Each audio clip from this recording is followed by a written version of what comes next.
Welcome to the Fight Night Daily Podcast. We are in Scotland, Francis Warren. We just had the press conference there.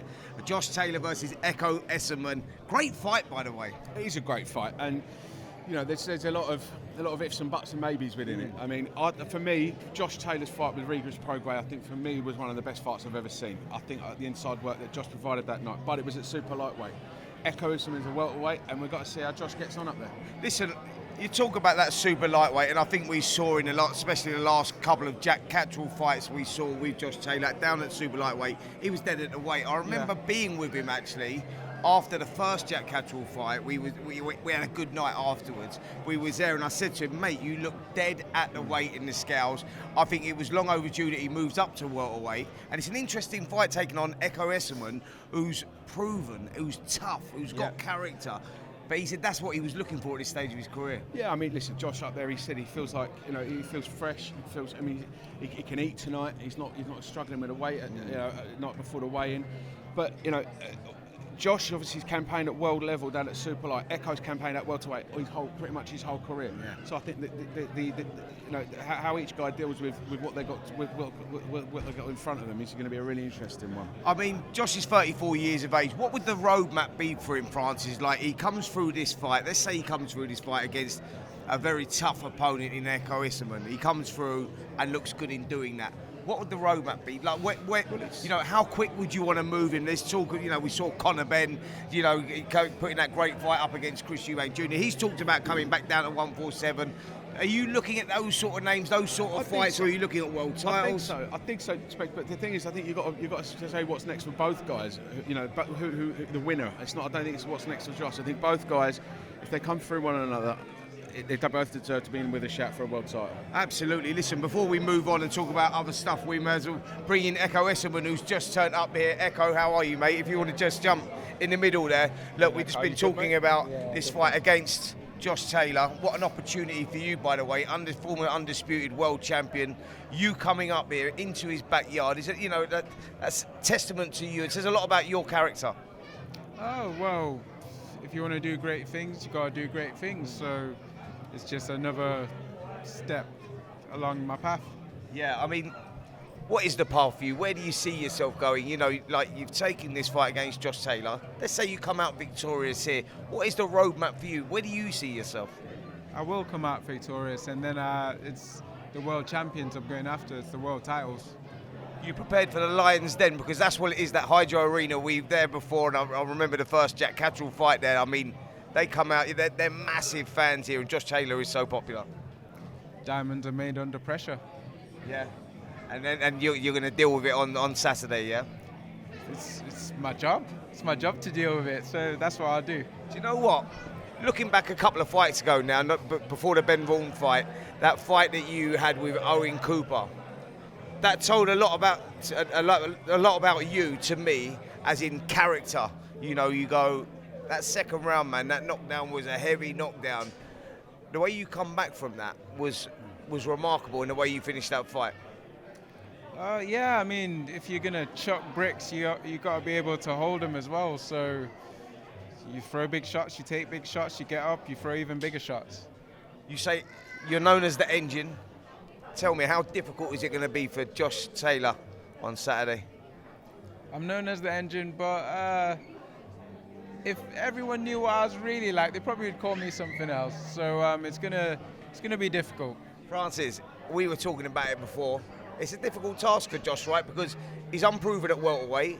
We don't know, and he's picked a strong guy here in Ekow. Well, you just picked out the Owen Cooper fight, and obviously in Ben Vaughan, he's no slouch either. Yeah. I think both of those fights displayed not just the fact that Ekow's an engine and he will graft and wear people down, but he's obviously got the skill set to be able to deal with other people trying to put the same pressure on. Josh, very slick, very quick, but unproven at welterweight. So I think Josh has got a lot to prove, and Ekow, if he does come through, Josh Taylor proves that he's world level. Absolutely. Listen, Francis just said there, if you do come through, you are going to come through, right?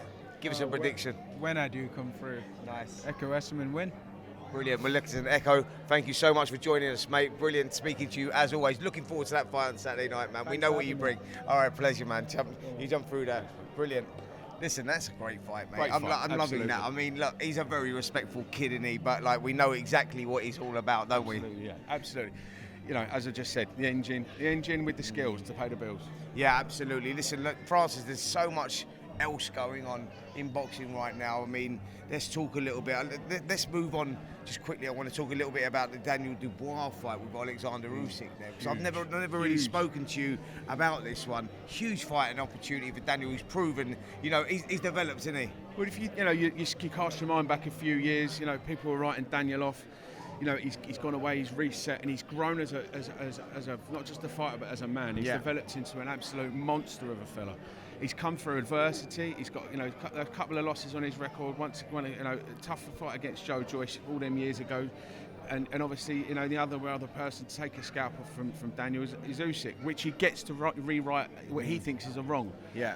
You know, Jarrell Miller, tough fight.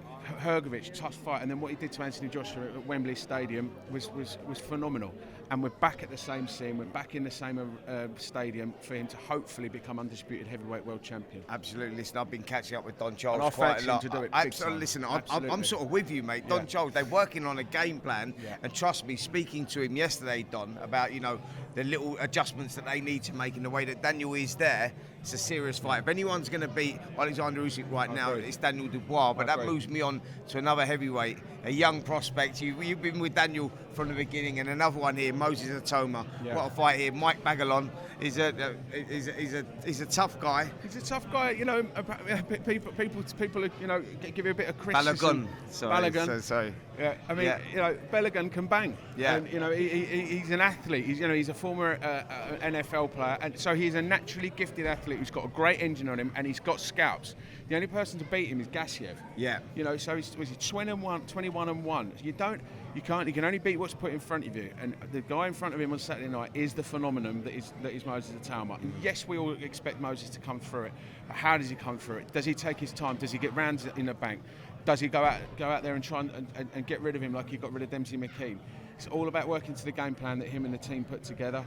I fancy him to come through this in spectacular fashion and continue the Itauma Army's march towards a world title. Do you know what? It's a lot of pressure on a young kid, though, isn't it? Of 20 years of age. Whether he says there's pressure there or there's not pressure there, like you, I think the rest of us think that this is the kid to take the torch. He's the next superstar of British boxing. You know, we believe he's going to be the next world heavyweight champion. His recent performances sensational.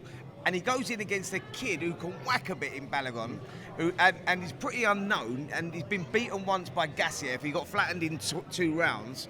So he feels that I've got to go out there and make a statement and prove it. Even though he says he don't, I know, speaking as an ex-fighter, that he'll feel that, and that will add pressure, won't it? Yeah, I mean, listen, he's damned if he does, damned if he doesn't. You know, if he goes out and gets the rounds, people say, oh, maybe he's not quite ready for X, Y, Z. If he goes there and does a quick job on Balogun, then people say, oh, it's too much of an easy fight. So he's got to basically just go out there, get the right feel for the fight, and do and follow instructions from the corner, because that's also an important skill to have, to be able to take instruction. Because if he is in a tough fight later on down the line, we all need to know that he will sit and listen and take advice from his corner. Listen, I think you guys are masters at developing heavyweights, guiding them at the right time. There's been talk of Moses going in against the likes of sort of Hrgovic. How fast do you move him? Do you hold him back? Well, I'll tell you one guy who was on talkSPORT earlier on, and that's Billy Nelson.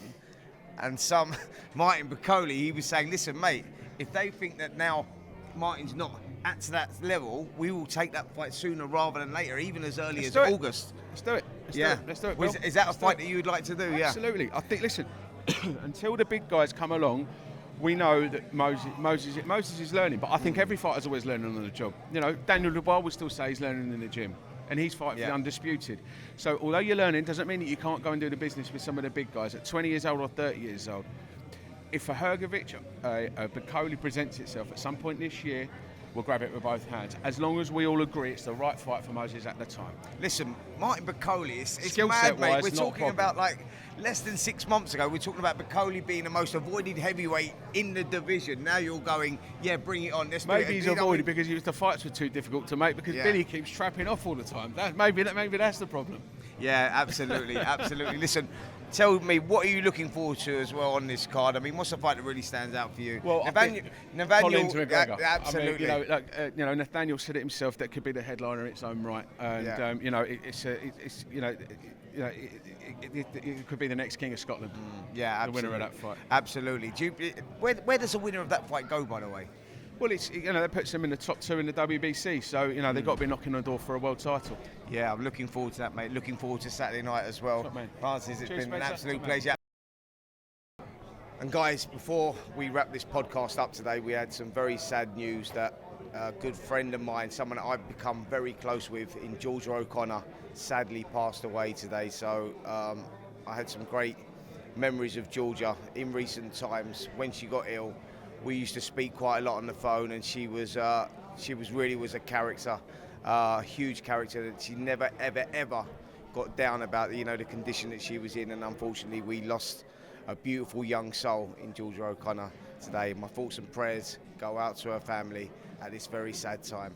On AM, on DAB, via the talkSPORT app, and on your smart speaker. talkSPORT.